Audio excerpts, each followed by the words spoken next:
Et bien sûr, dans mon esprit, je revivais cet horrible incident et je suis resté en quelque sorte dans la zone parce que ce à quoi je pensais, c'était, vous savez, la douleur que je ressentais pour mon frère depuis 50 ans. Ron Howard a toujours été le réalisateur chéri de l'Amérique, l'homme qui nous a offert des classiques réconfortants et des blockbusters palpitants. Mais derrière son sourire amical et son emblématique casquette de baseball se cache une histoire sombre. Une histoire de secret hollywoodien caché qui a été enfoui pendant des décennies. Et si l'homme que nous pensions connaître cachait une vérité douloureuse, et si l'image immaculée n'était qu'une façade soigneusement construite, parce que Ron Howard brise enfin le silence, et ce qu'il a à dire n'est pas bon. La production d'American Graffiti en 1972 était énergique, rebelle et souvent périlleuse. À l'écran, le film a capturé la magie de la jeunesse lors d'une longue nuit d'été. Mais hors écran, les acteurs et l'équipe vivaient dans une atmosphère d'imprudence et de tension. L'environnement de travail était marqué par des tournages nocturnes qui se prolongeaient jusqu'au matin, alimentés par l'épuisement, une forte consommation d'alcool et des farces dangereuses. Les règles étaient constamment ignorées ou poussées à l'extrême. Des d'essais ont été filmés dans les rues de Californie sans autorisation, ce qui a obligé l'équipe à travailler rapidement avant que la police n'arrête tout. Ce qui semblait naturel dans l'éclat nostalgique du film était souvent produit dans des circonstances à haut risque, laissant peu de place aux mesures de sécurité ou à la discipline. Les acteurs ont emmené leur rôle au-delà de la caméra, se livrant à des cascades et à des insultes qui brouillaient la frontière entre camaraderie et hostilité. Paul Lama, Harrison Ford et d'autres s'amusaient souvent aux dépens de Ron Howard. Pour eux, se moquer de lui était un jeu. Ils s'en prenaient à sa réputation saine d'opi du Andy Griffith Show. Ses taquineries ont rapidement dégénéré en quelque chose de plus cruel, l'enfermant dans une remorque, criblant sa voiture de bouteilles et riant de son inconfort. Le groupe appelait ça de l'hop shaming, mais pour Howard, c'était tout sauf drôle. C'était humiliant, effrayant et inoubliable. Cette nuit s'est gravée dans sa mémoire comme l'un des premiers rappels que Hollywood n'était pas toujours accueillant, même pour quelqu'un de déjà bien connu. L'imprévisibilité du plateau allait au-delà des farces. Des membres de l'équipe escaladaient de hautes enseignes lumineuses juste pour le frisson. Des bagarres éclataient parfois après des séances de beuverie. Des farces sont devenues suffisamment violentes pour envoyer un acteur à l'hôpital. Plus alarmante encore, 2 opérateurs de caméra ont failli perdre la vie lors d'une séquence de course de rue lorsque l'équipement et la vitesse sont entrés en collision dans un quasi-désastre. Chaque nuit semblait osciller entre l'art et le danger. Pourtant, ce chaos portait une intensité qui a donné à American Graffiti son énergie brute. La vision de George Lucas s'est épanouie au milieu du désordre et l'alchimie imprudente des acteurs a ajouté de l'authenticité à la représentation des adolescents agités au bord de l'âge adulte. Le film allait non seulement devenir un triomphe au box-office, mais aussi un tremplin.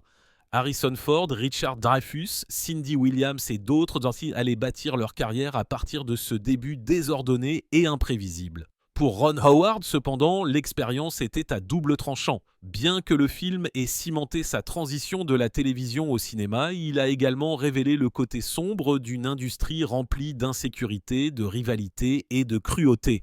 Le Hopi shaming était plus qu'un simple moment d'intimidation. Il préfigurait les épreuves personnelles qu'il allait endurer dans les années à venir. La surface souriante d'Hollywood masquait souvent des réalités douloureuses et la nuit d'humiliation de Howard est devenue l'une de ses premières rencontres avec cette vérité. L'évolution de Ron Howard, d'enfant acteur à l'un des réalisateurs les plus respectés d'Hollywood, a été loin d'être une ascension sans heurts.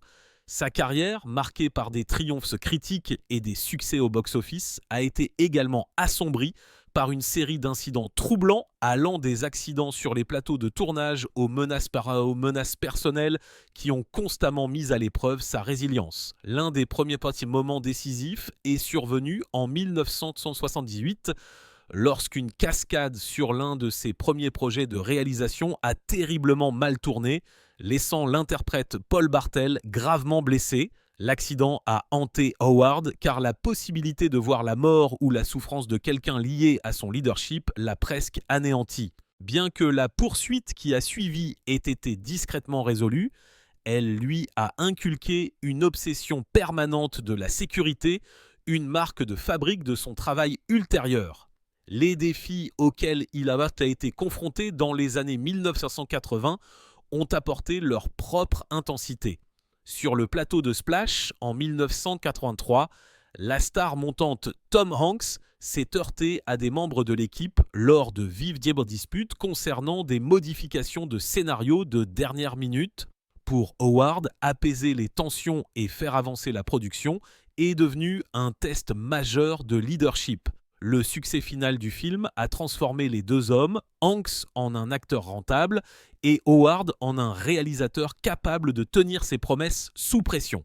Mais tous les tests ne venaient pas de l'intérieur du plateau. En 1985, Howard a enduré une épreuve effrayante lorsqu'un figurant mécontent lui a envoyé des lettres de menaces après avoir été renvoyé. Bien qu'aucun mal ne s'en soit suivi, cela a révélé comment la célébrité pouvait attirer la colère et la fixation, rendant les célébrités vulnérables. Une décennie plus tard, avec Apollo 13 en 1995, Howard s'est débattu avec un autre type de péril, une tension accablante due aux exigences incessantes d'authenticité. La production s'est arrêtée, s'effondrant presque sous les dépassements de coûts. Pourtant, la persévérance d'Howard a transformé le film en un jalon acclamé. L'année suivante, la réalité s'est estompée de manière troublante avec la fiction lors de la réalisation de Ransom en 1996. Des menaces glaçantes contre la famille d'Howard ont fait écho à l'intrigue d'enlèvement du film, forçant l'implication du FBI et le déplacement temporaire de leur famille pour leur sécurité. Encore plus dévastatrice fut la tragédie survenue des années plus tard lors du tournage de Rush, en 2013, lorsqu'une cascade de courses automobiles qui a mal tourné a entraîné des décès et des poursuites judiciaires, laissant des ombres émotionnelles sur le projet. Pour Howard, ces épreuves ont révélé une réalité brutale. Réaliser des blockbusters n'était pas seulement un test de talent artistique, mais aussi de survie au milieu de la crise, du risque et de la peur. Chaque récompense qu'il a gagnée portait les cicatrices invisibles de moments qui auraient pu mettre fin à des carrières ou à des vies. Le parcours de Howard souligne non seulement le succès d'Hollywood, mais aussi les coûts cachés de la création de rêves cinématographiques dans une industrie où le triomphe n'est jamais gratuit. Derrière les projecteurs et le succès qui ont défini sa carrière, la vie de Ron Howard a été façonnée par des luttes silencieuses et des épreuves compliquées dont peu de gens ont été témoins. Son parcours de cinéaste ne se résumait pas à la créativité et à la réalisation de films à succès. C'était un chemin marqué par des imbroglios juridiques, des trahisons professionnelles et des revers personnels qui ont laissé des marques durables sur sa vie et sa carrière. L'une des luttes les mieux documentées est issue de la longue action en justice concernant le thriller de 1991 Backdraft. Le film, salué pour sa représentation saisissante de pompiers risquant leur vie dans des incendies violents, est devenu une réussite critique et commerciale importante. Pourtant, presque immédiatement, la société de Howard et les producteurs ont été entraînés dans un feu croisé juridique. Les scénaristes Terrence Burns et John Zuhl ont affirmé avoir contribué à des éléments d'histoire cruciaux pour le film, mais n'avoir été ni crédités ni rémunérés pour leur travail. Ils ont soutenu que leur contribution créative avait été injustement prise, ce qui a déclenché une amère querelle juridique. Le procès s'est étiré sur près de 9 ans, une épreuve d'endurance épuisante pour Howard et son équipe. Même si le film a continué à jouir du succès et du respect au fil des ans, le litige juridique en cours a jeté une longue ombre, servant de rappel de la rapidité avec laquelle les victoires d'Hollywood pouvaient se transformer en maux de tête. Juste avant de passer en jugement, l'affaire a finalement été réglée à l'amiable avec des conditions gardées secrètes. Bien que le règlement ait clos le chapitre, l'épreuve a montré à Howard à quel point les litiges pouvaient être épuisants, vidant les poches, l'énergie et la réputation en même temps. Des années plus tard, un autre ensemble de problèmes juridiques a émergé. Cette fois-ci, lié au drame socialement conscient de 2014, The Good Lie. Le film racontait l'histoire de réfugiés soudanais s'adaptant à la vie en Amérique, avec une grande partie de son authenticité tirée de témoignages réels fournis par des survivants de la guerre civile. Cependant, un groupe de réfugiés a ensuite accusé les producteurs du film, y compris la société de Howard, de ne pas avoir tenu leurs promesses. Ils ont affirmé avoir été induits en erreur quant au soutien financier et personnel qui leur serait accordé en échange du partage de leurs expériences. Ce qui était censé être un projet de compassion sincère s'est transformé en un différend devant les tribunaux, suscitant des critiques et de la déception. Cela a montré comment même des intentions honnêtes pouvaient se retourner contre vous dans le monde du divertissement, laissant les réputations vulnérables. Howard a également rencontré des difficultés qui n'ont jamais atteint les tribunaux, mais qui l'ont affecté tout aussi profondément. Hollywood est un endroit où la confiance faiblit souvent sous le poids de l'ambition. Et au fil des ans, Howard a vu des amitiés se tendre et parfois se briser tragiquement à cause de la concurrence, de la jalousie ou des conflits financiers. Des collègues qu'il considérait autrefois comme des alliés sont devenus des rivaux. Des relations se sont détériorées à cause de la renommée et de la fortune qu'ils célébraient autrefois ensemble. Dans un monde où les murmures se répandent plus vite que la vérité, Howard a appris à ses dépens à se protéger, n'étant jamais tout à fait sûr de qui se tenait à ses côtés par loyauté et de qui par intérêt personnel. Pourtant, malgré tous les procès, les trahisons et le stress incessant lié à la navigation dans les politiques d'Hollywood, Howard a continué d'avancer.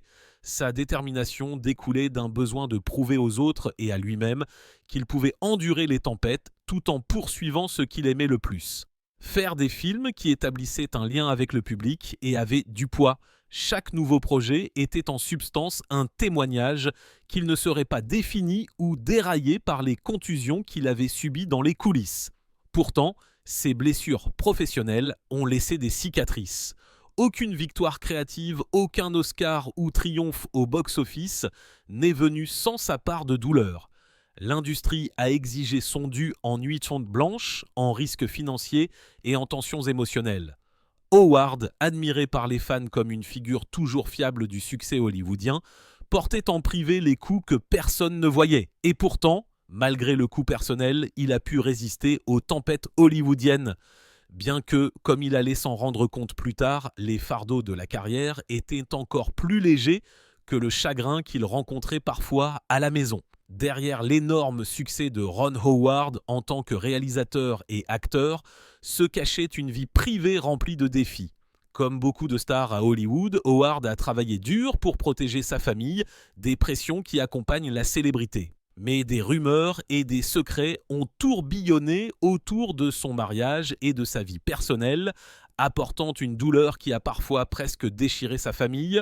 Ron a rencontré sa femme, Cheryl, alors qu'ils étaient adolescents, fréquentant le lycée à Burbank, en Californie. Leur histoire d'amour a commencé discrètement loin des projecteurs d'Hollywood. Ils ont eu leur tout premier rendez-vous en 1970, regardant un film et partageant une pizza dans un petit restaurant local. 5 ans plus tard, en 1975, ils se sont mariés lors d'une cérémonie à laquelle ont assisté des amis proches, de la famille et certaines des célèbres co-stars de Ron. Au fil des ans, Ron et Cheryl ont fondé une famille avec 4 enfants, 3 filles et un fils qui ont grandi entourés d'amour et d'un soutien solide. Cheryl était plus que la femme de Ron, elle était son Dieu. À travers les hauts et les bas de sa carrière, elle est restée à ses côtés, l'aidant à gérer les exigences de l'alligator de la célébrité et de la famille. Les deux ont rarement montré leurs difficultés publiquement, mais ceux qui les connaissaient bien savaient que leur histoire n'était pas toujours facile. La célébrité a exercé une pression intense sur leur relation. Des rumeurs ont circulé selon lesquelles le style de vie trépidant d'Hollywood causait des frictions entre Ron et Cheryl. Certains ont dit que la tension avait failli briser leur mariage.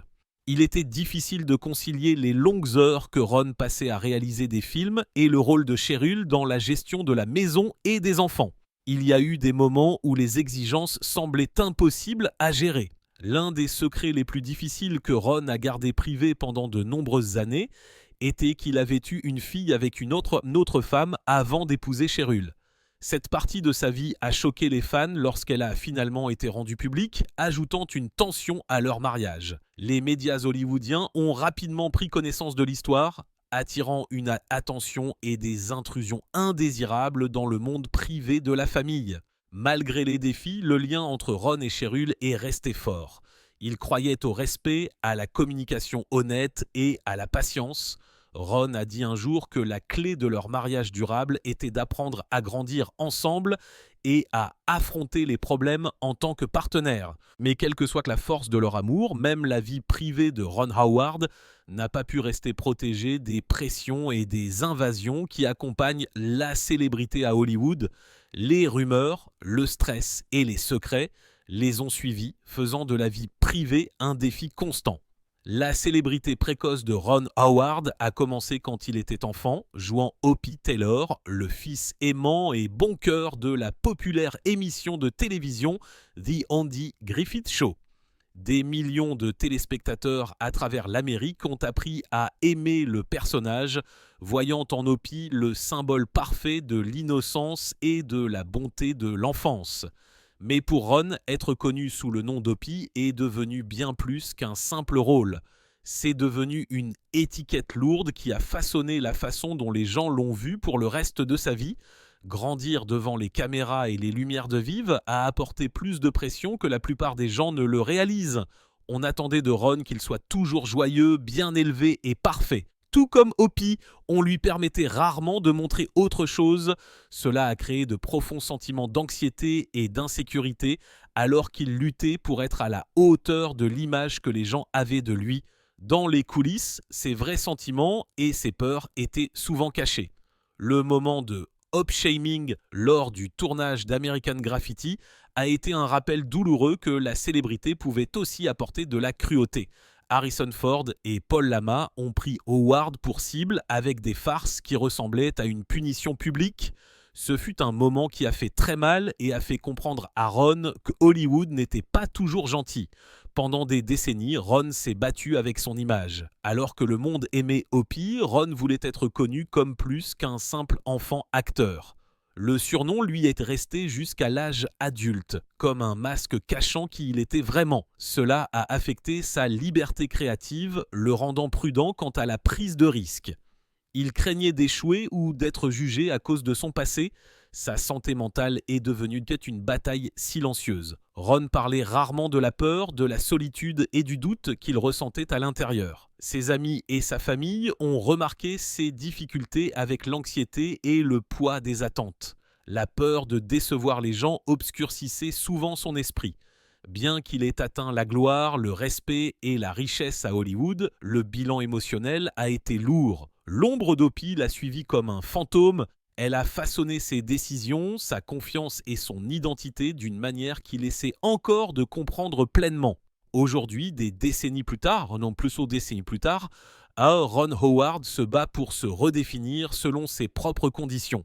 Mais le coût pour échapper à l'ombre d'Hoppy est élevé et le voyage reste difficile. Ces dernières années, Ron Howard a finalement commencé à partager la douleur et les luttes qu'il a gardées cachées pendant si longtemps.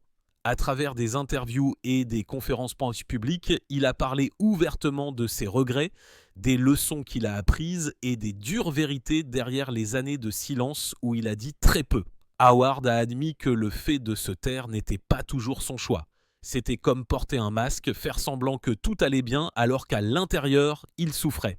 La peur d'être jugé ou mal compris l'a empêché de raconter toute l'histoire du côté sombre d'Hollywood. Les accidents sur le plateau, les trahisons d'amis et la douleur familiale qu'il a essayé de cacher. Il a parlé honnêtement de la façon dont la célébrité de son enfance en tant qu'Hoppy a jeté une longue ombre sur toute sa vie. Il lui a fallu des années pour accepter le passé et se pardonner les erreurs commises à cause de la peur et de l'anxiété.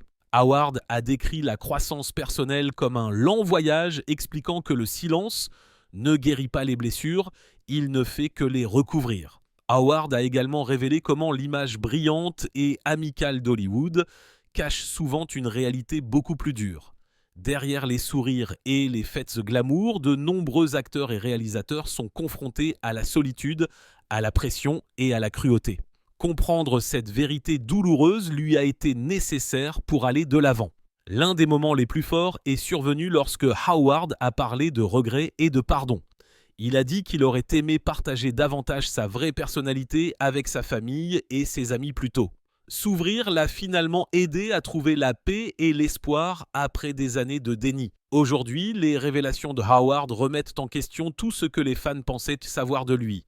L'homme derrière la caméra n'est pas seulement un réalisateur apprécié, mais aussi quelqu'un qui a survécu à une profonde douleur et qui est enfin prêt à partager toute sa vérité. L'histoire de Ron Howard est plus que de la simple célébrité et des films. Il s'agit d'un homme qui a fait face à une profonde douleur, au silence et à la lutte dans les coulisses.